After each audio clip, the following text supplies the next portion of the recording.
කාගෙන් කීයක් හරි කඩාගන්නේ ඊයේ නම් එකෙක් ආව නැන්දම් ඒකගෙන් කොහොම හරි කඩාගත්ත 25. දැන් කා හිටන්නේ අවස්ථාව කිව්වේ අනේ නෝ දුක තක එනවා වදු එනවා වදින ඩිංග තක අදිනා නගිනවා බදිනවා නගිනවා කොහොමද සල්ලා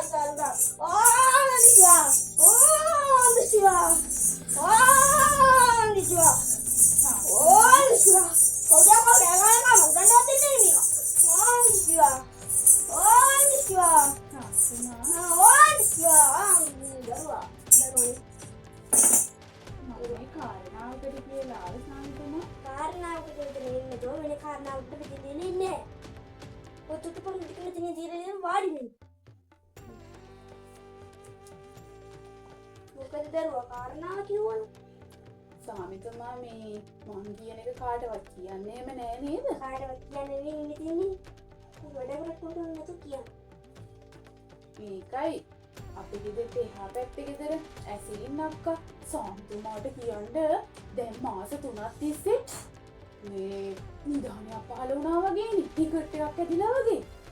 ගිය මාසෙට කලින් මාසේ ගේ තොට්ටු දෙකට හැදුවේ. ගිය මාසේ ඒගේ වැහෙන්නම ඔඩි පායාපුසට තාප්පයක් ගැහුවා. මොන ගාල්ද දන්නේ නේ? ඒක නම් බලන්න බැහැ. මේ මාසේ එන්න පත ලොරියක් එනවා. ඒ මදිවට බයික් එකකුත් අරන් ආවා. ඉතින් සාමිතුමා පොඩ්ඩක් හිතලා බලන්නකෝ. ඒව බල මං කොහමද අල්ලපු ගෙදර ඉන්නේ කියලා.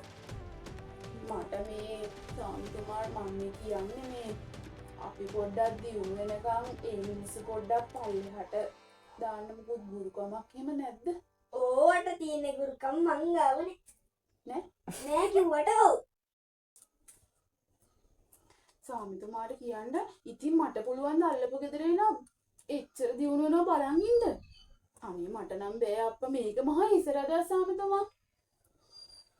සාමිතුමාට පුළුවන් ද මම පොඩ්ඩක් දියුණු වෙනකම් ඒ මිනිස්සුම පොඩ්ඩක් පල්ලෙහාට දාන්න. පුළුවන්. ඉහාගම ගුරුකම් මට යකයි. නේ මොනවා නේද? පුළුවන් ද මොකක් හරි ගුරුකමක් කරගන්න? මේ කාගවිද තන්නේ කාගදී තින්නේ පුදු කොරියද කොන් පුදුකෝ මොකක් හරි කිව්වද? නෑ දරුවා මම දැනගන්න ඕනේ මොකක් හරි ගුරුකමක් කරගන්න පුළුවන්ද කියලා. මට ඕන ගානක් කියදන් උනාට කමන්නේ. මට කොහොම හරි මේ මිනිස්සු හැඳි ගෑවිලා යන මොකක් හරි කරලා දෙන්න පුළුවන්ද? දවස් 7න් හැඳි ගෑවිලු. එහෙනම් කමන්නේ. අදම කරගන්න පුළුවන් වේද සාමිතුමා? පුළුවන් දරුවා. ඕවද මං කරපුවේ. කීයක් විතර යයිද දන්නේ නැහැ නේද? යන්නේ අහලා බලන්නනේ. අහලා බලන්නකෝ එහෙනම්. අයින් යන්න දරුවා සුට්ටා. ඒ ගෑණි නම් උන්නේ බොබ්බ කාලේ. කොහොමhari අද ගන්න පුළුවන්. ඉන්න බලන්න. සාමිතුමා මතුර නේද ඔය? ඔව් දරුවා. කීයක් විතර වගේද? මුතුමා හිතන්නේ. ඒක තමයි සාමිතුමා මටත් දැනගන්න ඕනේ කීයක් විතර යයිද? කියන්නේ අහලා බලන්න මම. ඕල්ලා! නිජ වෙනවා. 95ක් විතර ගියා. ඊට අඩු කරගන්න බැරි වෙයි. නිජ කියනවා. එක බින්දු රුපියල්ක් අතර කරන්න බැරි කියලා. නැත්තම් වැඩේ වෙන්නේ නැහැ කියනවා. කොරවඩ දෙයියක් කියනවා දැක්කද? වා මට ඉවරයි. නියම කියනවා මේක රුපියල්ක් අතර කරන්න බෑ කියලා. ඒක තමයි නේද සම්තෝ කතා කරලා මුකුත් කරගන්න බැරි වේද? බෑනේ. දීයන්ට ඕපේ දිය මාති. ඒක තමයි නේද. මං ගුරුකම හදලා දෙනකන් චුට්ටක් එළියෙන් හිටියා නම් දැන් මනුපන්දා දෙන්න ඕනේද? ඔව්නේ. දීයන්ට කැමති නැති වෙනවා. ණයට කරගන්න බැරි වෙද්දී දැන් පස්සේ දෙනකන් නේද? දී කොල්ලෙ බදින් කීනිත් කියලා. හරි මං එළියෙන් ඉන්නම් සාමිතු. ගිහින් එන්න. මේ ගෑනිට මම දැන් කොහොමද මොකද්ද කරන්නේ? ගුරුකමක් කරලා කියලා කියන්නත් එපේ. මොකද්ද කරන්නේ? පුවක් මුණ්ඩක් නේද? හොඳ පුවක් මුණ්ඩක් දෙන්න ඕනි ඔතලා. අද දෙන්නම් ගෑනිට හොඳ හොඳින් යන්න. දරුවා මේට ආවනම් සාමිතුමා වැඩේ හරිද? හරියටම හරි. ඔක්කොම බල්ල මං හොඳට ගැට ගහලා සුපිරියට මතුරලා තියෙනවා. ඔය ඉක්මනට මතුරවද? ඔව් ගන්නවනේ මේ ගුරුනාන්සේගේ වැඩ. එහෙනම් දුන්න. සල්ලි ඉතින් කියන්න දරුවා. මෙතන 95ක් තියෙනවා සාමිතුමා. මේ 90ක් විතර මදිද? මදිනේ. ඊයෝ කියනවා විදියට අපි කරන්න ඕනේ වැඩේ.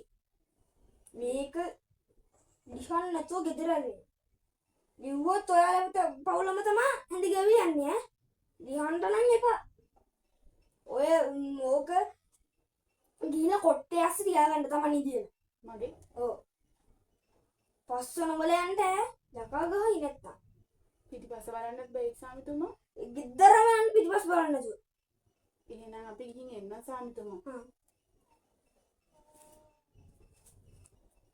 වැඩේ හරි ජනු පන්දා හරි දෙංගට ඩිංගට යාළුවනේ වැඩේ හරි දෙංගට ඩිංගට වැඩේ හරි ජනු පන්දා හරි තංග තක දැන් මාස 3කුත් ගියා. දවස් 7න් හරියනවා කියලා කිව්වේ. මොනවා තියෙනවද මන්ද මේකේ? මම මොන හරි වැරද්දක්වත් කරාද දන්නේ නැහනේ. නැත්තම් අර සාමිතුමා බොරු කිව්වත් දන්නෙත් නෑ. මට මේක ලියලා බලන්නත් හිතනවා. ඒත් පවුලම හැදි ගෑවෙනවා කිව්වනේ. ආයි ඉතින් හැදි ගෑවෙන්න දෙයක් නෑ. පවුලම කොහොමද හැදි ගෑවෙලා තියෙන්නේ. අරුන් අච්චර දිනුනා බල බල ඉතින්. අපිට හරියයි කමන්නේ. ලියලා බලමුකෝ. මොකද්ද අපේ කැටේ? කටින් ලියලා මොනවද වෙයිද දන්නෙත් නෑ. මේක හරියන්නේ නෑ වගේ අප්පා. 95ක් කියන්නේ සෙල්ලම්ද? මගේ සල්ලි.